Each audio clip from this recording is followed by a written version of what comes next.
The towel slipped from my hands, but I didn't even blink.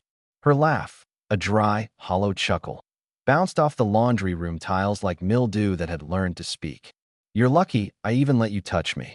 That's what she said, as if decades of paying her debts, fixing her messes, and keeping this house afloat were just some act of charity on her part. She turned away, humming to herself, tossing her blouse into the dryer like we weren't having a conversation that could get a man. I didn't shout, didn't argue. I folded the last t-shirt, our old State Fair one, back before her veneers and before she started smiling at her phone more than at me. I placed it neatly on the stack and walked out. Halfway down the hall, her phone buzzed. She giggled, another one of those flirty little text exchanges she thought I couldn't hear. She was wrong. I used to love that laugh. Now it just sounded like the warm-up act for a bad punchline. I caught my reflection in the hall mirror. Wrinkled? Sure. Slower than I was at 40? Maybe. But I'm a man who can cut titanium to a hair's width and lead 20 men who don't dare miss a measurement. I wasn't built to beg. Down in my office, I opened a drawer I hadn't touched in months. Inside sat a small oak box I'd carved myself. It was supposed to hold cufflinks. Instead, it held clarity. I flipped open my laptop. No hurry, precision beats speed. The folder was still there, waiting for the day. She smirked one too many times.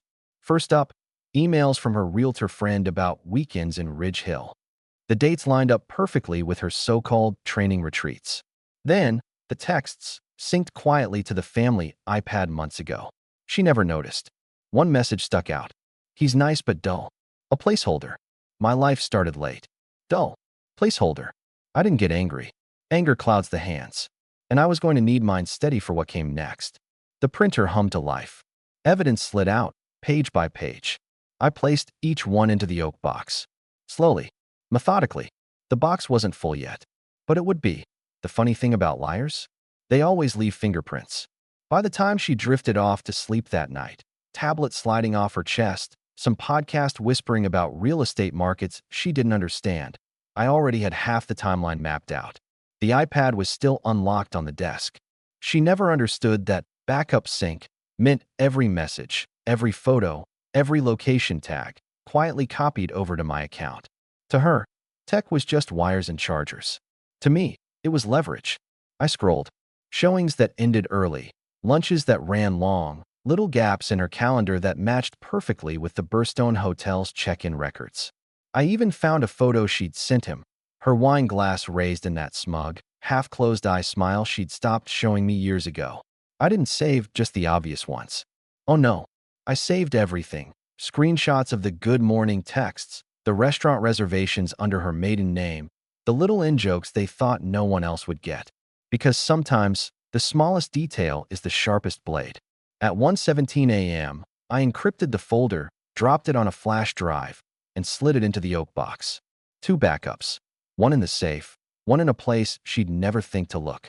The next morning, she was all sunshine and casual affection, coffee in hand, bathrobe tied just enough to suggest married life comfort, but not enough to hide the new lace she thought I hadn't noticed. "You're quiet," she said. "Just tired," I replied. She grinned. "You should try Pilates. Clears the head." I smiled back. Because she had no idea. My head had never been clearer. The trick to dismantling someone like Vanessa is never to strike outright. You just tilt the floor a few degrees and let them feel the slow slide. It started with the finances.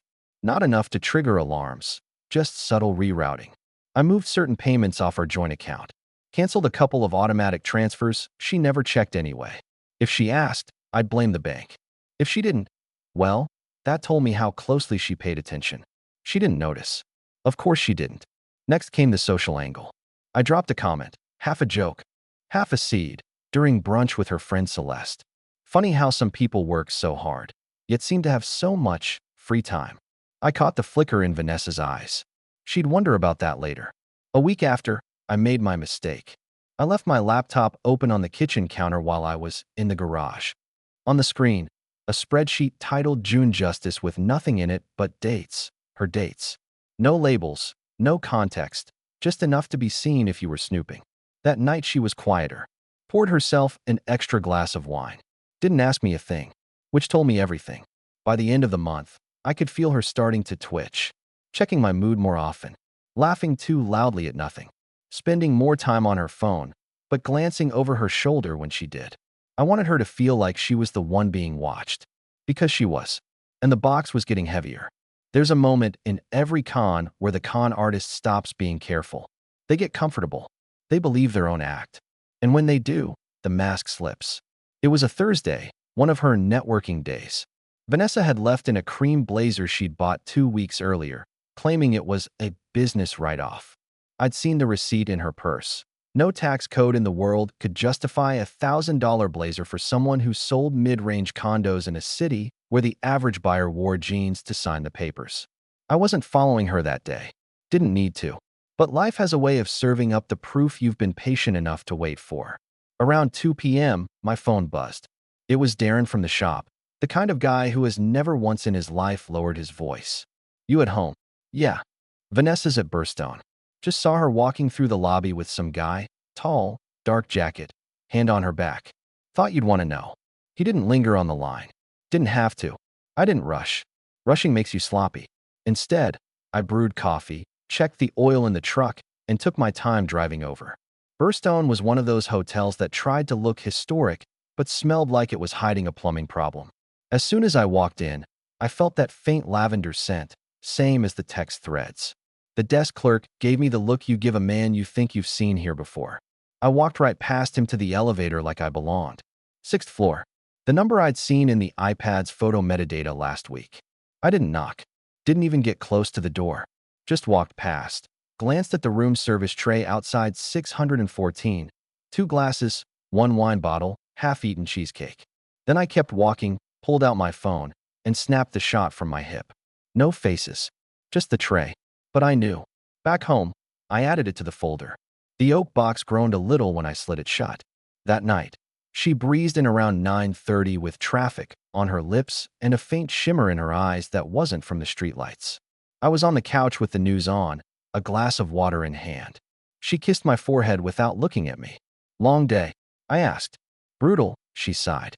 "Had to take a client all over town. And they didn't even sign." "Shame," I said, nodding. "Where'd you take them?" She rattled off 3 neighborhoods, none anywhere near the Burstone. And just like that, the mask cracked. It wasn't the lie itself. I'd been hearing those for months. It was the lazy lie.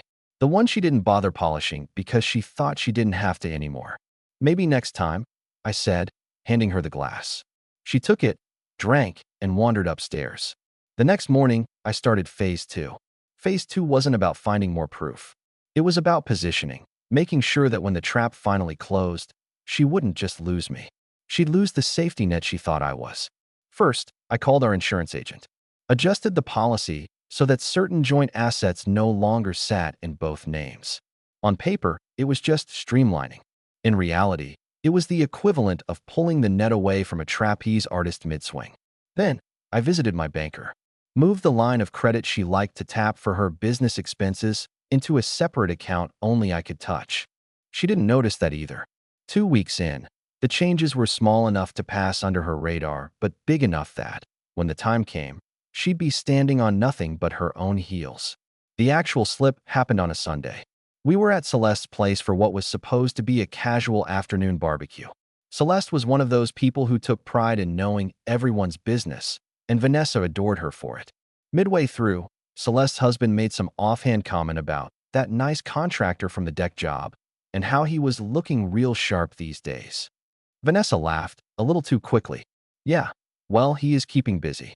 I caught the way her hand tightened around her wine glass. "Still seeing him around?" Celeste asked, sipping her drink like she already knew the answer. Vanessa shrugged. "Once in a while. Industry stuff." I didn't say a word, just smiled and chewed my burger. But I saw it. The flicker of panic when her eyes darted to me, like she was checking my temperature. Later, when we got home, she was suddenly affectionate.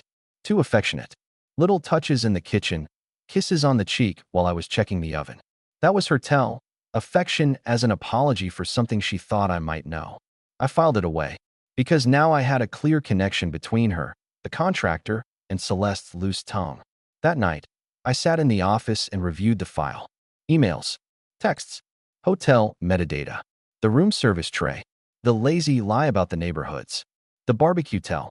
It was enough to ruin her socially, professionally, financially. But it wasn't enough for me. No, when I was done, it wouldn't just be about catching her. It would be about making her look in the mirror and see exactly what she'd thrown away. So I waited. And I planned.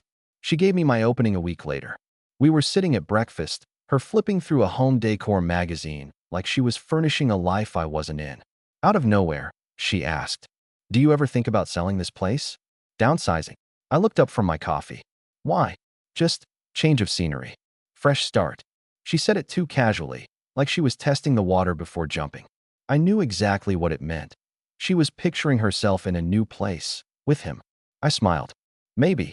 That one word must have felt like permission, because over the next week, she started leaving more breadcrumbs.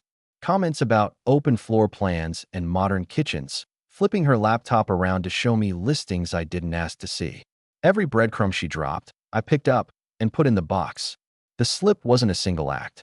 It was the slow erosion of her caution until she didn't even realize she was handing me the rope. By the time she noticed I was holding it, she'd already tied the knot. There's a difference between knowing you've been betrayed and making the betrayal work for you. For months, I'd been gathering receipts, quietly, methodically, like a man putting together a blueprint for a machine he wouldn't build until the right season. But now, Vanessa had done me a favor. Her guard was down. She thought the chessboard was safe. So, I started moving pieces. Step 1. Control the story before she knows there is one. I called Darren, the same guy who spotted her at Burstone, and asked if he still played poker with a few of the city's building inspectors. Yeah, he said. Why? Because, I replied, I've got a little zoning question I need answered hypothetically. The contractor she'd been seeing, the same guy who once fixed our deck, was working on a couple of projects without the right permits. Vanessa wouldn't know that.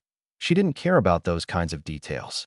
But if certain emails, forwarded from her account, happened to land in the right inbox, she'd suddenly be attached to those projects in a way that would make realtor sound more like co-conspirator. I didn't send anything yet. Just lined it up. Step 2. Starve the fire, but keep the heat.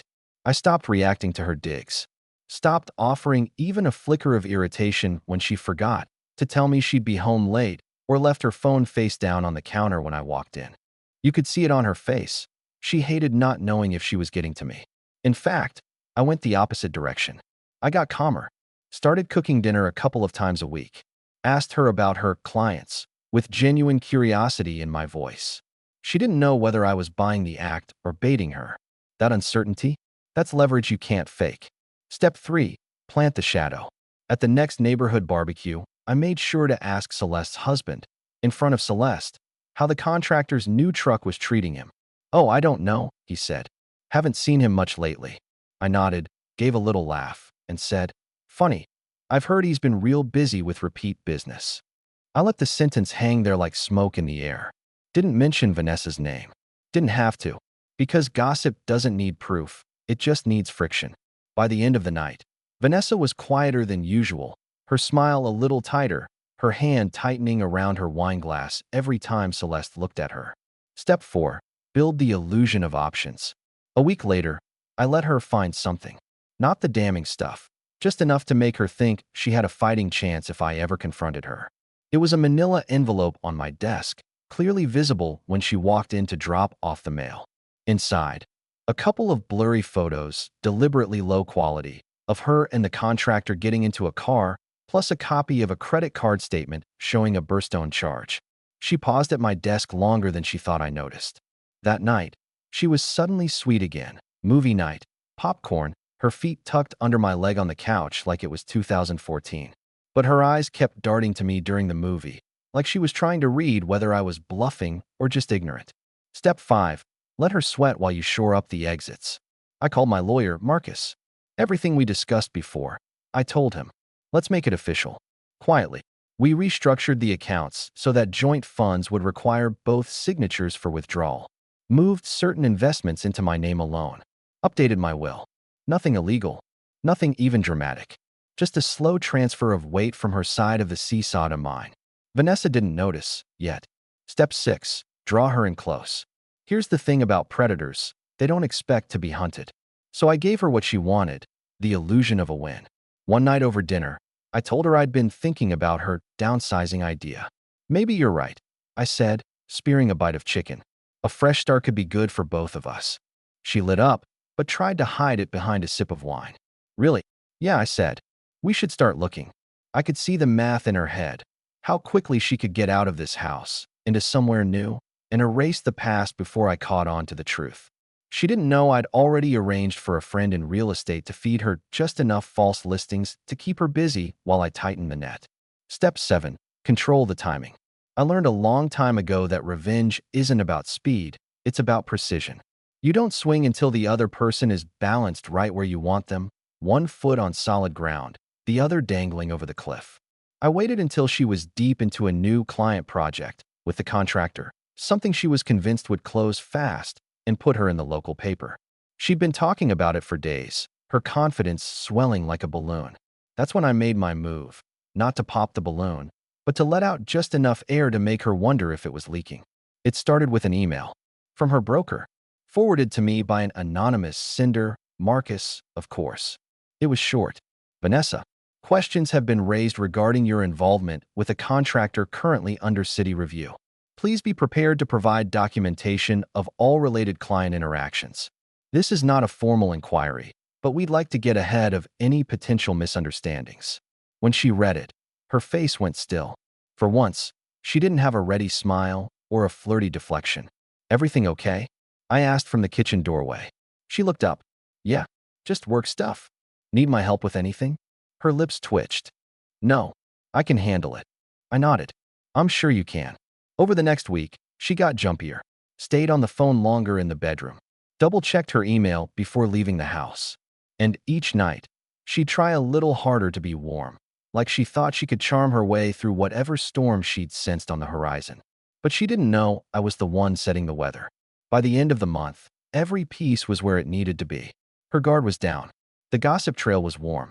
The financial rug was already halfway pulled. And the professional risk was sitting in her inbox, looking like bad luck instead of design. The only thing left was the reveal. And I wasn't going to give it to her in the safety of our kitchen or behind the closed doors of a lawyer's office. No, when the curtain fell, it would be in the one place she valued more than anything else, her image. I just needed one final act. And she was about to hand it to me without even knowing it. The invitation came from her. Well, technically from her broker, but the subject line, celebrating Vanessa's big win, might as well have been handwritten in her lipstick. It was for a small evening event at the Glass House, one of those trendy rooftop spaces with white couches, hanging lights, and drinks that cost more than a day's wages. The kind of place she loved because everyone's phone was out, everyone's social feed was live, and perception was more important than reality. The big win was that property she'd been gushing about for weeks, her contractor boyfriend's pet project. A historic restoration, she called it, though the history was mostly just peeling paint and a few fake antiques. Supposedly, the sale would put her on the map. I knew better. The sale was about putting them together in plain sight. The invite list was short. Colleagues, a few friends, and, because appearances matter, me. Of course you'll come, she said, smiling over her shoulder one morning. You've been so supportive. I agreed instantly. She thought it meant I was still in the fog. I knew it meant I'd have the perfect audience. The week leading up to it, I set the final hooks. First, I sent an email, anonymously, to the city inspector's office. Contained a neat packet of documents from her own inbox. Timelines, meeting notes, and those little flirty texts with the contractor that she was too careless to delete. No commentary, no accusations, just relevant context tied to the restoration property. Second, I invited a +1 of my own, Marcus, my lawyer. Not because I needed legal backup, but because he had a way of asking innocent-sounding questions that landed like grenades. Third, I called Celeste. I didn't have to tell her much, just hinted there might be a surprise at the event. Celeste's version of surprise always comes with a camera and a direct pipeline to half the city's gossip mill. The night of the party, I played my part. Suit pressed, tie straight, polite smile. I even brought flowers, white lilies, because I knew she hated the smell. Passive-aggressive? Maybe. But when you're walking someone to the edge of a cliff, you don't shove, you guide. The Glass House was buzzing when we arrived. Warm air, champagne flutes catching the light, her colleagues circling like planets around a sun they thought was theirs. Vanessa floated from person to person, basking in compliments about her vision and dedication. Every so often, she'd look at me and beam like the dutiful wife, then turn to him, the contractor, and give a smaller, private smile. Marcus stayed near the bar, nursing a whiskey, chatting with people like he'd been born in their tax bracket. Celeste and her husband arrived 10 minutes in, camera already in hand for the memories. Perfect. Halfway through the evening, her broker tapped a spoon against a glass. Ladies and gentlemen, a toast to Vanessa, whose hard work and relentless drive brought this project to life. Cheers. Glasses clinked. Vanessa took center stage, cheeks glowing under the warm lights. I couldn't have done this without my amazing team, she said. And of course, without my incredible husband, who's always been my rock.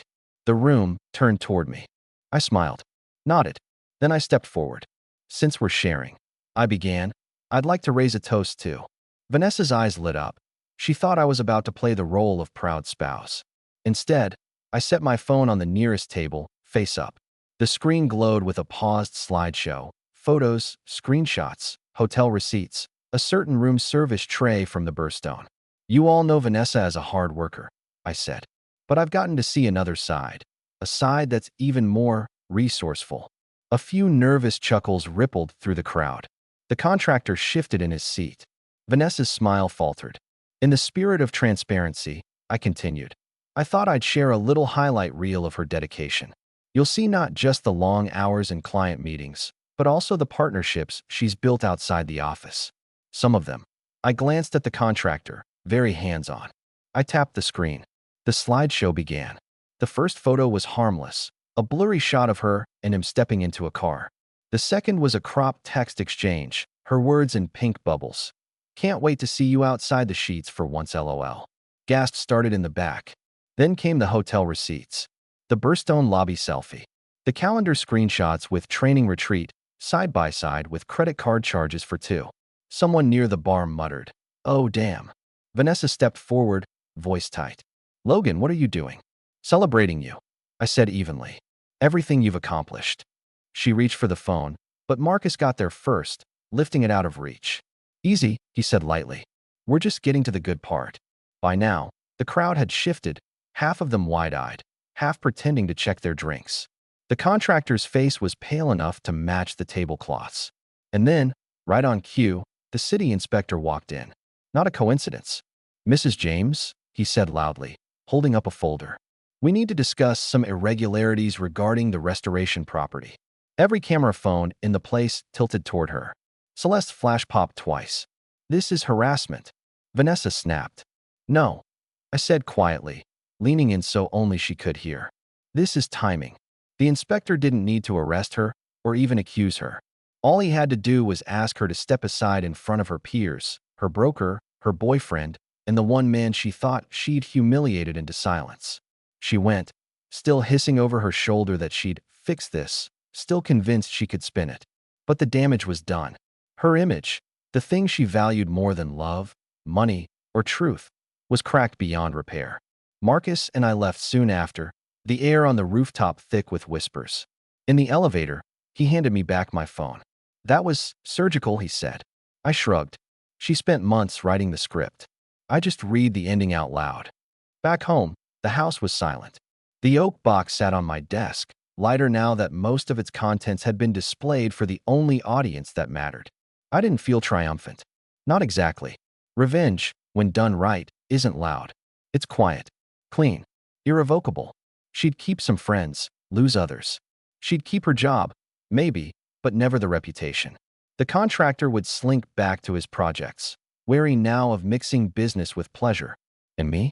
I'd keep my accounts, my assets, and my dignity intact. The marriage was already over. The rest was just paperwork.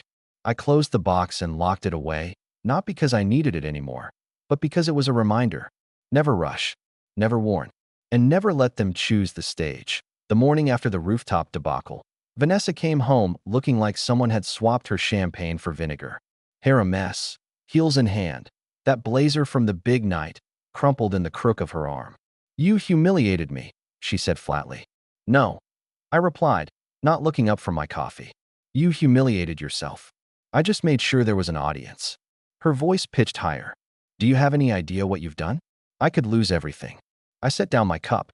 You lost me a long time ago. The rest is just catching up. She stormed upstairs. Within hours, I heard the frantic tapping of keys. The muffled phone calls to her broker, the half-snarled, half-pleading tone of someone trying to glue back together glass that had already hit the floor. By Wednesday, the gossip circuit had her pegged as unprofessional, reckless, and too close to her contractors. Clients started pulling listings. The broker kept her on, but shoved her into the background. At night, she'd sit at the kitchen table with her laptop, scrolling through real estate blogs like a gambler searching for a sure bet. She never found one. While she tried damage control, I executed mine. Marcus filed the divorce paperwork the following week, clean, airtight, and backed by months of documentation. The joint accounts were already split. The property? Mine. She'd walked herself into signing half the transfer forms months ago under the guise of streamlining. She tried to protest. Her lawyer even called mine, sputtering about community property and shared assets. Marcus simply emailed back a neatly indexed PDF of receipts, screenshots, and a little gem labeled Prenup Addendum 2015. She'd signed it without reading, more interested in the pen's gold trim than the clause that made infidelity grounds for forfeiting claim to certain assets. In legal terms, she was done before she even stepped into the ring to Here's Where She Surprised Me. 2 weeks into the process, she stopped fighting. No more late-night typing. No more broker calls. She came downstairs one morning in jeans and a hoodie, hair in a messy bun, and sat across from me. You win, she said. You've taken everything. Not everything, I replied. You still have your name. She gave a bitter laugh. What's that worth now? I didn't answer. She studied me for a long time. You were planning this for months, weren't you? Longer than you think. Instead of blowing up, she leaned back in her chair and smiled. Not the sweet smile I'd once fallen for, but the sharp, calculating one I'd learned to fear. Then I guess, she said slowly, I taught you well. That stuck with me more than the affair. The arrogance. The belief that even in losing, she'd somehow shaped the win. Our divorce was finalized quietly. No courtroom theatrics, just signatures and a handshake between lawyers. I kept the house, the accounts, the car, and the calm I hadn't felt in years. She moved into a smaller condo on the other side of town, one of those glass-fronted places that look expensive until you notice the cracks in the parking garage. But the unexpected ending? That came a month later. I got an envelope in the mail. No return address. Inside was a photo, Vanessa at some new launch party, smiling for the cameras, glass of wine in hand. Standing beside her, grinning like a man who hadn't learned a damn thing, was the contractor. On the back of the photo, in her handwriting, still standing. I stared at it for a long time. Then I slid it into the oak box with the rest of the evidence. Locked it. Put the key in my desk drawer. Because the truth is, I didn't need her to vanish. I needed her to stay visible. Every party she threw, every photo she posed for, every man she tangled up with, it would all be weighed against the story people had already seen with their own eyes. The one I'd told once, perfectly, on that rooftop. And that was the revenge she never saw coming. Not erasing her, letting her live exactly as she was, in a world that now knew exactly who that was.